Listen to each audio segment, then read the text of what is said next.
Hello, welcome to An Idiot Plays, a series where I play games past and present, unfortunately not future, that I either have very little experience with and haven't beaten, or have no experience with whatsoever. I'll be recording every single step I take in these games, both occasionally good and mostly bad moments, and I'll be turning it all into one easily digestible video, which you're currently watching. So, without further ado, let's get started. Today we're going to be playing Pokémon Fire Red. Let's go. So while the intro plays, I'd like to start out by talking about how I am not entirely new to Pokemon. I played Crystal when it came out. Now I feel old. So the entire concept isn't exactly lost on me. Rather, this entire generation is. So we start this run off by selecting our character name. Naturally, I go with my own, and then our rival, I went with an old classic of mine. It seems that I was speedrunning mistakes as I initially went to the laboratory as opposed to heading north to start the whole, you can't go this way, there's Pokemon, you don't have one. So I chose Squirtle, and naturally we gave it a nickname, going with Good Video. And almost immediately our rival decided that he wanted to post up. To be honest, there's nothing super exciting here, I just tackled it until it died. Now, if I want to be completely honest with you guys, there's a little bit that I know about this generation, mostly in the beginning, being that we need to grab the parcel, and that there's another rival battle off to the left over here on Route 22, I think it is. So almost immediately, since I want to get Pokeballs, I have to head up to Viridian City, into the Pokemart, and we grab that Parcellus Wallace. After dropping it off to Professor Oak, we get our first few Pokeballs as well as the Pokedex. After leaving the lab, we head north into our rival's house to get the map from his sister, and then we get back into the grass so we can catch our first Pokemon in the wild, a Pidgey, which I happen to name Like. Next we do a bit of grinding so that Like can hit level 9, that way it learns Gust. With a flying move under our belt is going to make this next bit a little bit easier for me, which is to catch a Pikachu. So we head into Viridian Forest, and I spend the next 40 minutes trying to get a Pikachu. Now that we've caught a Pikachu, I named it Corin. It's their favorite Pokemon. If you don't know who Corin is, that is my lovely wife. They've recently started doing a lot more Pokemon-based art, so if you're into art or Pokemon, definitely go give them a follow. Link in the description below. Now that we've caught a Pikachu, I spend a few minutes leveling it up to about level 7. That way we can go fight our rival on Route 22 and completely destroy him. Next, we make our way through Viridian Forest. Now, I'm not sure how crits are calculated in this game, but I got 2 of them back to back. Can anyone help me with that? Next up, we have the Brock fight, and since we chose Squirtle and they have Bubble, it was a cakewalk, really. On our way to Mount Moon, both Good Video and Like evolved. After being thoroughly disappointed by our capitalistic hellscape, next I decided to give Misty a shot, but let's just say it didn't go as swimmingly as I thought it would.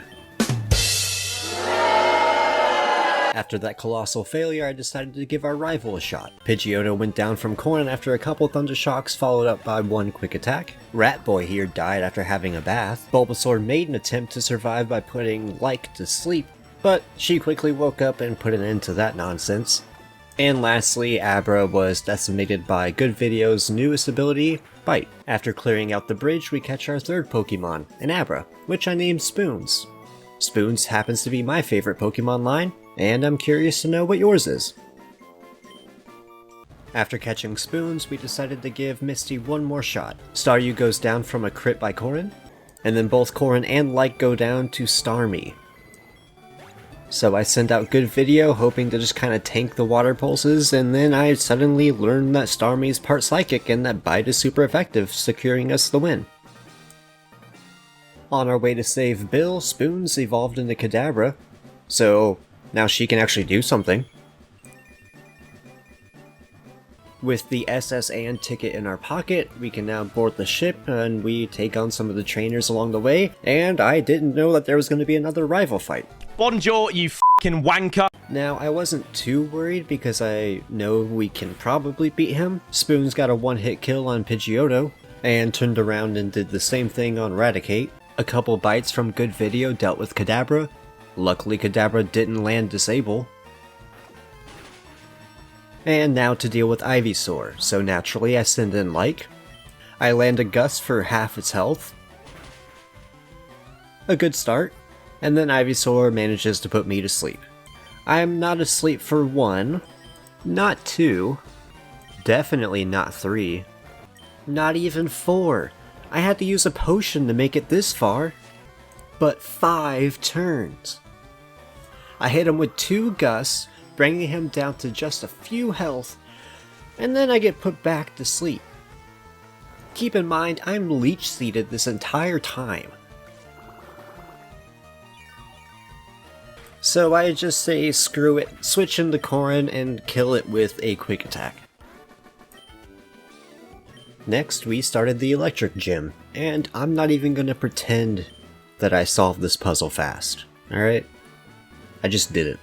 After enough tries, I was finally able to take on Lieutenant Surge. Now, I didn't have anything that could deal with electric type Pokemon, so I just sent in Spoons, and honestly I just prayed for the best. It turns out that that was the right move, as Spoons completely swept his team. Next we made our way to Rock Path, where we'll catch our next Pokemon, Machop. After we caught this one, I named it Subscribe, which if you've made it this far, you should definitely consider. I'd really appreciate it. We made our way to Celadon, where we fought Erica, the grass trainer. Turns out that Spoons is pretty good at sweeping things. Following this victory, I went into the mall, I guess it's a mall? The store? The big store? And I bought a Thunderstone. It was time to evolve Corrin, which I later found out might have been a mistake to do this early. But it was fine. With that out of the way, it was time to take on Team Stinky and their big boss, Giovanni. And everything was going fine until we got to Kangaskhan. It one-shot Subscribe, and then it took good video a couple of bites to finally take it down. With the Sylph Scope in our possession, we made our way back to the Pokemon Tower, and wouldn't you know it, there's another rival fight. Here we go again. This rival fight went about as smooth as it possibly could, with most of his Pokemon going down in one hit. Upon making it to the top of the tower and dealing with some Team Stinky grunts, we acquired the Pokeflute. Speaking of Team Stinky, it was time to make our way to Saffron, where we had to deal with Silphco. And let me tell you, this took forever. Almost 2 hours to be exact. However, along the way, we got a Blastoise, which is pretty cool. Not only that, but Spoons and Subscribe both evolved on top of it. And naturally, there's another rival fight. Honestly, I'd be surprised if Society didn't try to jump us. But just like last time, this encounter was a piece of cake. And just like a rival, we made pretty short work of Giovanni for round 2. Over at the gym, we attempted to make our way to Sabrina. Keyword is attempted because just like the electric gym, I kinda got stuck on this puzzle too for way longer than I want to admit. No! God, please, no! No! After about 20 more minutes, we finally got to Sabrina. Luckily, Good Video's bite attack was more than enough to deal with a lot of her Pokemon. After acquiring the 5th badge, it was time to play the Song of Our People for Snorlax. Naturally, we did catch him, and we decided to name him Comet. Next was Gym Leader Koga, and with Spoons on our team, it was a pretty easy fight, not gonna lie.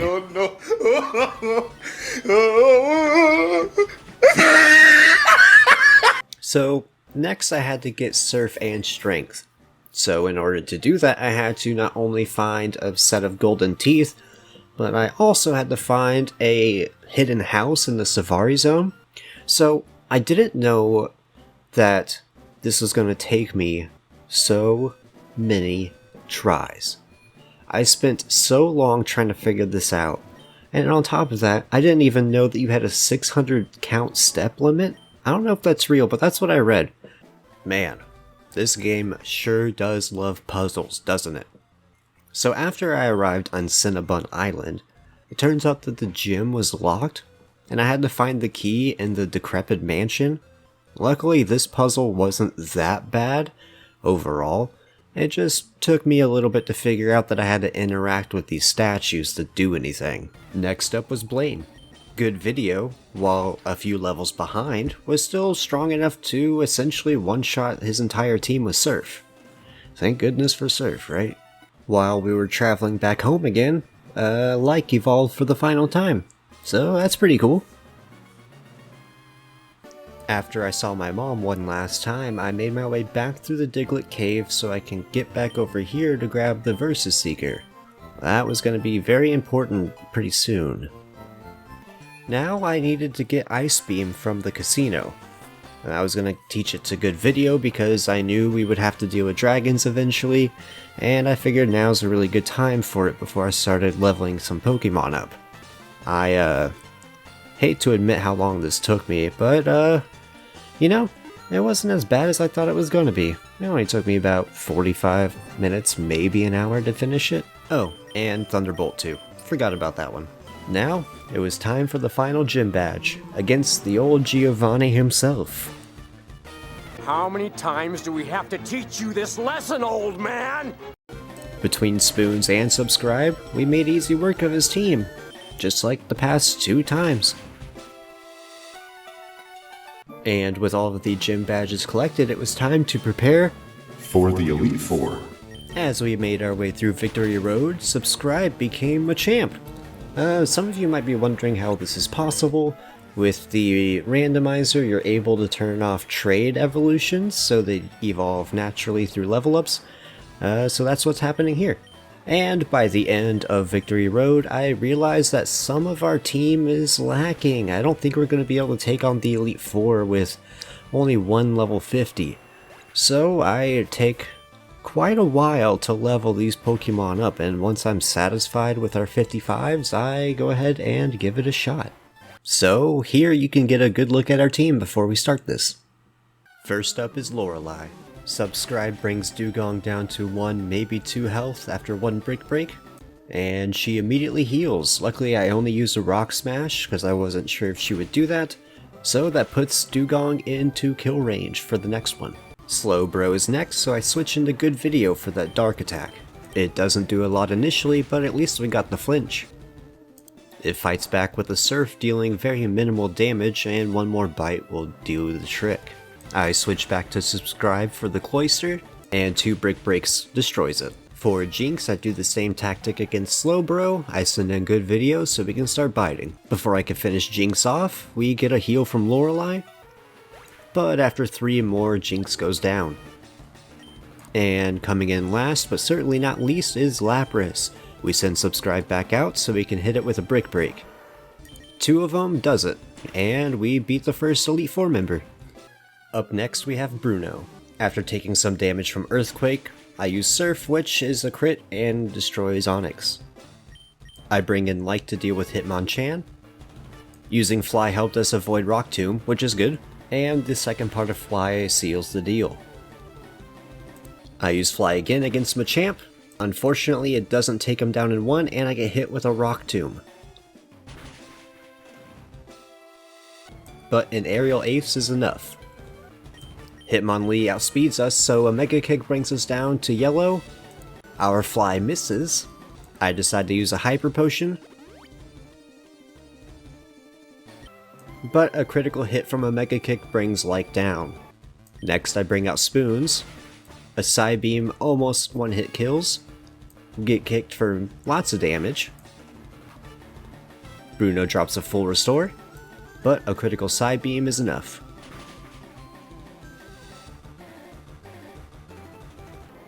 For his final Onix, we bring Good Video out once more to hit him with Surf, securing the second Elite Four member down. Next up, Agatha. Spoons is up first against her Gengar for a 1-hit with Psychic, as well as her Golbat, and her Arbok,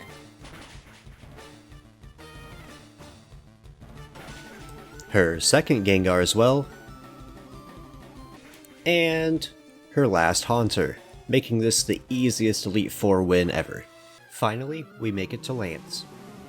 Spoons is up first to soak the Intimidate as well as deal with Gyarados. 2 attacks is all it takes. I send good video in to deal with Aerodactyl. One Surf brings it down to red. Lance uses a full restore. A second Surf brings it back down. And a third does it. I keep good video in against Dragonair so we can use Ice Beam. And one brings it nearly to red. We get paralyzed from Thunder Wave. Hits us with Hyper Beam, bringing us to yellow, and we manage to bring it down with one more Ice Beam. With good video in the yellow and paralyzed, I decide to keep them in. We land an Ice Beam. Lance uses another full restore. We're paralyzed, so we're not able to attack this time. Dragon Rage brings us down to 17. We follow up with an Ice Beam, bringing it back to the red. And Outrage brings good video down. But it was all part of my plan. I send in Like. We use a quick attack to bring down Dragonair. And to deal with Lance's Dragonite, I send in Comment. You will die!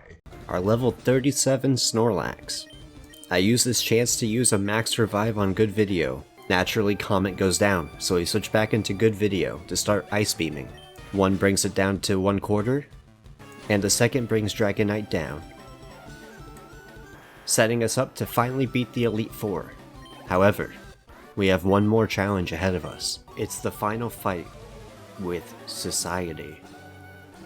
We send in Corrin for his Pidgeot. A Thunderbolt brings it down beneath half. An Aerial Ace barely does anything to us. One final Thunderbolt does it. Subscribe tags in for Rhydon. A low kick does a lot of damage, but not enough. After a full restore, we hit him with a Brick Break, dealing just about the same. An Earthquake hits us for 100 damage. One more Brick Break is all we needed.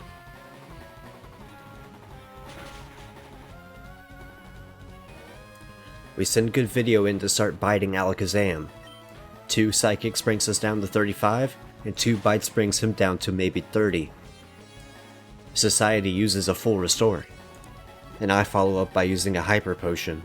Alakazam decides to use Future Sight, so we follow up with another Bite, but not before we're hit by a Psychic. 2 Psychics. We're brought down to 29 health, but one more Bite brings Alakazam down. Light comes in to deal with Venusaur.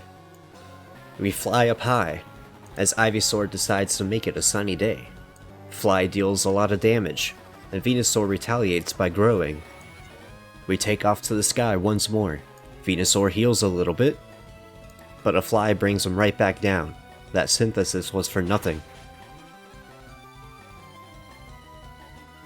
Venusaur grows one more time. I know what he's doing, so I fly once more, expecting the Solar Beam. One more Fly brings Venusaur down. We send in Spoons to deal with this Gyarados. Psychic for Dragon Rage. Psychic for Dragon Rage. Society uses what should be his last full restore. One Side Beam makes Gyarados confused. His Hydro Pump misses. This could be our shot. And one Side Beam brings him down. All that's left is his Arcanine. Using the same tactic as before, I send in Comet so I can heal good video. After Comet goes down, I decide to bring out good video. Hopefully Surf will do the trick. We hit hard, but it's not enough. I was lied to. He has more full restores. We do a lot of damage once more with Surf. We're hit with extreme speed. It's a crit, almost killing us. But we use our final Surf, securing our win. And with that, we're inducted into the Hall of Fame. I beat it. I beat Fire Red. It was the first time I've ever played this game, and I gotta be honest, I had a good amount of fun. There was some moments where it kind of felt a little slow, but I mean, it is what it is. Thank you so much for watching. If you enjoyed it, feel free to like. If you want to see more of this type of stuff, go ahead and subscribe or leave a comment down below. I'm planning to play more older games. Maybe I'll play the first Final Fantasy, or maybe the first Dragon Quest, Dragon Warrior if you will. But we'll see where this goes from here.